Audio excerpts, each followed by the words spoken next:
अस्सलामुअलैकुम, welcome to my YouTube channel. कैसे हैं आप सब? उम्मीद करती हूँ सब बिल्कुल ठीक होंगे। तो आज आपके लिए कोई बहुत ही बेहतरीन सी वीडियो लेकर आई हूँ।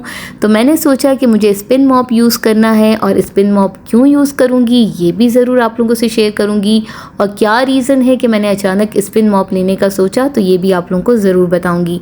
तो सबसे पहले मैं आपको दिखाती हूँ कि मैं जो भी स्पिन मॉप लेने केयरफुल आई हूँ तो यहाँ पे डिफरेंट किस्म की और डिफरेंट कंपनीज़ की और डिफरेंट क्वालिटीज़ की स्पिन मॉप मौजूद हैं। लेकिन कोई भी स्पिन मॉप लेने से पहले मैं ये ज़रूर देखूंगी कि इससे रिलेटेड एसेसरीज़ मौजूद हैं या नहीं, क्योंकि मेन चीज़ जो स्पिन मॉप में होता है वो होता है उसका माइक्रोफाइबर। अगर माइक्रोफाइबर एक दफ़ा ख़राब हो जाए तो आपकी पूरी स्पिन मॉप किसी काम की नहीं रहती। तो मुझे जो सबसे बेहतर स्पिन मॉप लगा वो स्कॉच ब्राइट का लगा और इसका माइक्रोफाइबर भी अवेलेबल था। तो मैंने सोचा कि बस मैं स्कॉच ब्राइट का स्पिन मॉप ही बाय कर लेती हूँ। अब मेन रीज़न आपको बताती हूँ कि क्या रीज़न है जो मैंने अचानक से सोचा कि मुझे स्पिन मॉप जो है वो लेना चाहिए, क्योंकि मैं ईज़िली जो स्टिक वाला मॉप था उससे जो है वो मॉपिंग करती थी और मुझे कोई परेशानी नहीं थी और ईज़िली मैं सब कुछ कर रही थी। लेकिन पिछले 1-1.5 महीने से मेरे जो लेफ़्ट हैंड की कलाई है उसमें शदीद पेन था। पेन मुझे कोई ऐसा नहीं है कि मुझे सारा दिन दर्द है, ऐसा कुछ भी नहीं है, लेकिन मुझे अचानक से कोई भारी चीज़ उठाने पर या कोई चीज़ निचोड़ने पर ऐसे मुझे पेन है, तो जिसकी वजह से मैं अवॉइड कर रही थी। लेकिन पेन जो है वो बिल्कुल सही नहीं हो रहा था, तो जिसकी वजह से हम डॉक्टर के पास गए। तो डॉक्टर के पास जाने के बाद और उन्होंने जब चेक किया तो जो डिज़ीज़ डायग्नोज हुई वो थी कार्पल टनल सिंड्रोम। अब कार्पल टनल सिंड्रोम क्या है और इससे रिलेटेड मैं एक वीडियो बनाऊंगी जो मैं आप लोगों से शेयर करूंगी।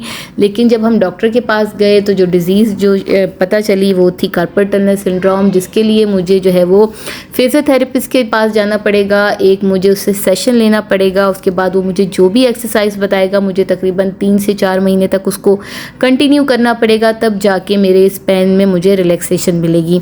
तो ज़रूर जब मैं जाऊँगी फिजियोथेरेपिस्ट के पास और मुझे वो जो भी एक्सरसाइज बताएगा तो ज़रूर इससे रिलेटेड आप लोगों से एक वीडियो शेयर करूंगी। तो फ़िलहाल तो मैंने सोचा कि मैं जो है आप लोगों से यही शेयर कर लेती हूँ कि मुझे जो है वो हाथ में पेन है। तो डॉक्टर ने मुझसे पूछा कि क्या चीज़ करने पे आपके हाथ में शदीद पेन होता है। तो एक चीज़ थी आटा गूंदने में या मरियम को एकदम से उठाने में, या और दूसरी चीज़ थी मैं किसी चीज़ को यानी कि निचोड़ रही थी। तो डॉक्टर ने फिर मुझे सख्ती से मना किया कि आपको रिलैक्स कराना है अपने हाथ को। तो बस जनाब हॉस्पिटल से आते ही मैंने सोचा कि जनाब अब स्पिन मॉप ले ही लेते हैं, क्योंकि सफाई के बगैर तो आसमाने रहना ही नहीं है। तो जो स्पिन मॉप मैं लेके आई हूँ स्कॉच ब्राइट का, उसकी अनबॉक्सिंग करते हैं। तो जनाब सबसे पहले जो मैं इसको अनबॉक्स किया है तो इसमें सबसे पहले यूज़र मैनुअल निकला है, और जो यूज़र मैनुअल है उसमें पूरा जो है वो प्रोसेस बताया गया है कि किस तरीके से हमने जो है इसको असेंबल करना है। तो यहाँ मैंने हस्बैंड का बिल्कुल इंतज़ार नहीं किया और मैंने कहा कि मैं जो है वो इंस्ट्रक्शन गाइड से ही देख के इसको असेंबल कर लूँगी। तो सबसे पहले ओपन करने पे इसके रॉड निकले हैं और इसके अलावा एक बकेट निकली है और उसमें ही माइक्रोफाइबर भी मौजूद है। तो जो हमारे पास इंस्ट्रक्शन गाइड है उसमें बताई गई हैं तकरीबन 5 पार्ट हैं जो आपके रॉड को बनाने के लिए हैं। तो 3 पार्ट्स तो मैंने निकाल लिए थे और नंबर 4 और 5 जो है वो शायद बकेट में मौजूद था। तो जनाब ये मैं जो आपको बता देती हूँ कि सबसे पहले जो है मैंने इसके 5 के 5 पार्ट्स जो है वो निकाल लिए हैं। जो ये रॉड्स थे ये स्टील के थे और स्टील काफ़ी अच्छी क्वालिटी की लग रही थी। तो अब यहाँ पे हम इसको असेंबल कर लेते हैं। तो 5 जो पार्ट थे, पार्ट 1 को मैं पार्ट 2 से मिला दूँगी और ईज़िली असेंबल हो रहा है, बिल्कुल भी कोई मुश्किल नहीं है। इसी तरीके से पार्ट 2 को 3 से और पार्ट 4 को जो है मैं फिर कनेक्ट करूँगी। पार्ट 4 में एक लॉक भी लगा हुआ है जिसका मैं आप लोगों को बाद में बताऊँगी कि इसका क्या काम है, लेकिन ये लॉक बहुत ही इम्पॉर्टेंट है। अब मेन चीज़ आती है माइक्रोफाइबर की। अब जो माइक्रोफाइबर की अटैचमेंट है ये भी बहुत कोई ज़बरदस्त सी है, और ये जो माइक्रोफाइबर है वो बहुत ही ज़बरदस्त क्वालिटी का मुझे लग रहा है। और जो माइक्रोफाइबर का काम है वो मैं आप लोगों को बताऊं कि ये ऑब्ज़र्व करेगा लिक्विड को क्विकली और आपके फ्लोर को क्लीन करेगा। अब से जो इसकी अटैचमेंट है वो जो है वो चारों तरफ से उसमें बहुत ही शार्प से जो है वो टीथ टाइप बने हुए हैं जो कि बहुत ही शार्प हैं, और जैसे ही आप उसमें माइक्रोफाइबर माइक्रोफाइबर को अटैच करेंगे तो बिल्कुल स्टिक हो जाएगा। और मेन चीज़ जो है ये रोटेट होगा 360 जो है वो डिग्री पे।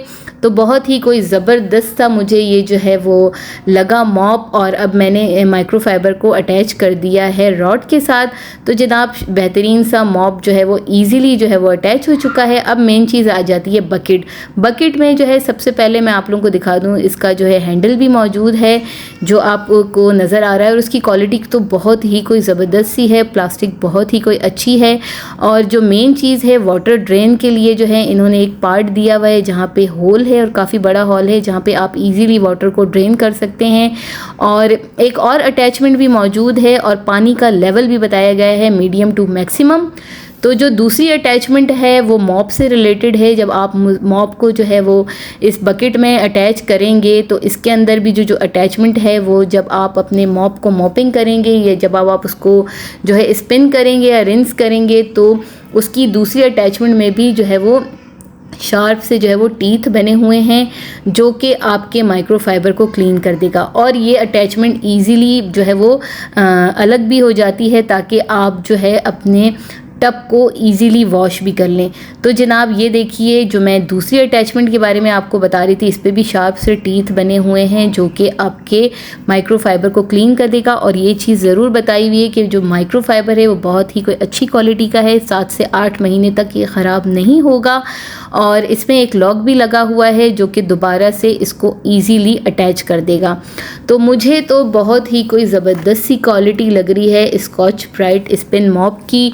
तो अब ये मेरे लिए कितना यूज़फुल होगा और इससे मुझे कितनी आसानी होगी ये तो जब मैं इसको यूज़ करूँगी तब ही आप लोगों से शेयर करूँगी। हम इस मॉप को यूज़ कर लेते हैं और जो बकेट है उस पर पानी का लेवल बताया हुआ है। मैंने मैक्सिमम और मिनिमम के बीच पानी डाला है और साथ ही लिक्विड डाला है। अब मैं अपने फ्लोर को जो है वो मॉपिंग कर लूँगी। तो देखते हैं जनाब कितनी आसानी होती है मुझे। तो सबसे पहले तो मैं यहाँ पे इसको जो है वो स्पिन कर रही हूँ पानी में डालने के बाद। और जो लॉक का मैंने आपको बताया था जब आप इसको स्पिन कर लेंगे तो आपने इसके लॉक को लाजमी क्लोज़ करना है, उसके बाद आपने मॉपिंग स्टार्ट करनी है। तो मैं यहाँ पे अपने फ्लोर को मॉप कर रही हूँ। सबसे पहले जो मुझे आसानी हुई है वो ये हुई है कि मुझे मॉप को जो है वो निचोड़ना नहीं पड़ा। तो पहला फंक्शन तो मुझे इसका बहुत ही कोई ज़बरदस्त लगा है। और अब आगे देखिए मैं क्लीन कर रही हूँ अपने फ्लोर को। अब जैसे जैसे मैं क्लीन करूँगी तब पता चलेगा कि इसका माइक्रोफाइबर कितना यूज़फुल है, वो आपके फ्लोर को ईज़िली क्लीन कर रहा है या नहीं कर रहा। तो तमाम जगह पर ईज़िली जो है ये रोटेट हो रहा है और अच्छे से जो है वो मॉपिंग हो रही है। लेकिन किसी भी चीज़ को मैं पहली दफ़ा में यूज़ करते हुए आप लोगों को नहीं सही रिव्यू दे सकूँगी। कुछ टाइम बाद मैं इसको यूज़ करूँ, कुछ दिन मैं इसको यूज़ करूँ, उसके बाद फिर मैं आपको बताऊँगी। अच्छा, इसका जो अटैचमेंट है जहाँ पे माइक्रोफाइबर लगा है उसमें एक और क्वालिटी ये है कि ये एक साइड से बैंड हो जाता है जो आपके साइड की दीवारों को भी क्लीन कर देता है। तो ये भी चीज़ मुझे इसकी बहुत अच्छी लगी और बिल्कुल ड्राई हो गया था माइक्रोफाइबर और बहुत ही ईज़िली जो है वो क्लीन हो चुका था। अब मेन चीज़ आ गई जब मैंने पूरी मॉपिंग कर ली, अब लास्ट में मैंने क्लीन वाटर लेके और अपने माइक्रोफाइबर को क्लीन कर लिया। और जो अंदर जो इसकी अटैचमेंट थी उसने जो है माइक्रोफाइबर को बिल्कुल साफ़ कर दिया। अब मेन चीज़ हो गया वाटर ड्रेन। तो ईज़िली वाटर ड्रेन भी हो रहा है बकेट में से और अब मैं इस बकेट को इजीली वॉश कर लूँगी। तो इस अटैचमेंट को मैं इजीली बाहर निकाल के और तमाम अपनी बकेट को इजीली वॉश कर लूँगी। तो जनाब क्लीनिंग करने में भी कोई मसला नहीं हुआ और बकेट को क्लीन करने में भी कोई प्रॉब्लम नहीं हुई। तो मुझे तो ये बहुत ही कोई ज़बरदस्त सी लगी है और मुझे मेन चीज़ है मुझे सहूलत मिली है इससे। और ये रहा मेरा पूरा फ्लोर जो मैंने Scotch Brite spin mop use करके क्लीन किया है। तो देखिए तमाम फ्लोर बहुत ही कोई ज़बरदस्त सा क्लीन हो चुका है और मेन चीज़ मेरे हाथ को भी रिलैक्सेशन मिली है। तो ये थी मेरी वीडियो जो मैंने आप लोगों से शेयर की। ज़रूर बताइएगा और आप लोगों को वीडियो कैसी लगी। वीडियो पसंद आए तो मेरे चैनल को ज़रूर सब्सक्राइब कीजिएगा, लाइक शेयर कमेंट ज़रूर कीजिएगा। अपनी फैमिली का बहुत ख्याल रखिएगा। जल्द मिलूँगी नई वीडियो के साथ, तब तक के लिए खुदा हाफिज़।